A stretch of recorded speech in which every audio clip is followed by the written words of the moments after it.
వాడి స్టేట్ అధ్యక్షురాలుగా మహిళా అధ్యక్షురాలుగా పనిచేస్తున్నాను. ముఖ్యంగా ఈ కార్యక్రమం పెట్టుకోవడానికి కారణం, మరి అప్పుడు ప్రభుత్వం కోసం మేము మా వాడవాడ తిరిగి, మా కాలనీ, మా ఊరు మొత్తం వాడవాడ తిరిగి మా భాషలో మా కులానికి ఇలా మనం ఎలా ముందుకు నడవాలి, ఏ ప్రభుత్వం వస్తే మనం బాగుపడతామో, ఏ ప్రభుత్వాన్ని మనం ఎంచుకుంటే మన పిల్లలకి మంచి పేరు ఉంటుంది, మంచి విద్య దొరుకుతుంది అని చెప్పేసి మా వాళ్ళకి మా భాషలో అర్థమయ్యేలా చెప్పి ఈ ప్రభుత్వాన్ని మేము ఎన్నుకోవడం జరిగింది. మరి ఈరోజు ఏ ప్రభుత్వం వచ్చినా మా గోడ వాళ్ళకి మేము వినిపించుకుంటూనే ఉన్నాము. ప్రతిదీ మేము అడుక్కుంటూనే ఉన్నాము ఈ రోజు వరకు. మరి ఇలానే మాకు కొనసాగుతుందని, మేము ఇలానే అడుక్కుంటూ ఉండాలని ప్రభుత్వాలు మాకు ఒక నీట్గా మాకు సమాధానం చెప్తున్నాయి ఈరోజు. మరి మాకు అందరూ మాలో ఇప్పుడు ఈ స్టేజ్ మీద కూర్చున్న ప్రతి ఒక్క నాయకుడు చదువుకున్న వాళ్ళే ఉన్నారు.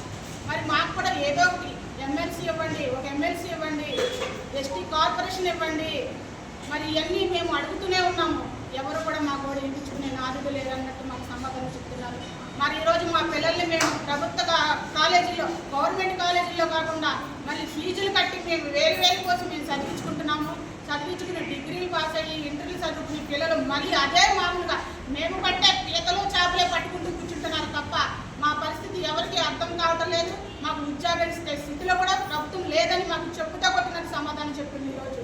మరి ఇదే పరిస్థితి మాకు కొనసాగుతూ ఉంటే మేము ఎంతకాలం బాగుపరిచేది ఎవరు? మమ్మల్ని ఎవరు బాగు చేస్తారు? ఎస్టీలు మీరు ఓట్లు వేయండి. 13 లక్షల మంది జనాభా ఆ రోజు మమ్మల్ని వాడుకుంటున్నారు.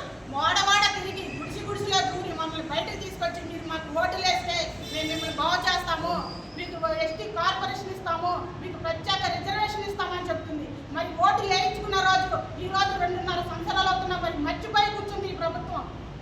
ఎక్కడికి వెళ్ళాలి? మేము ఎవరిని అడగాలి?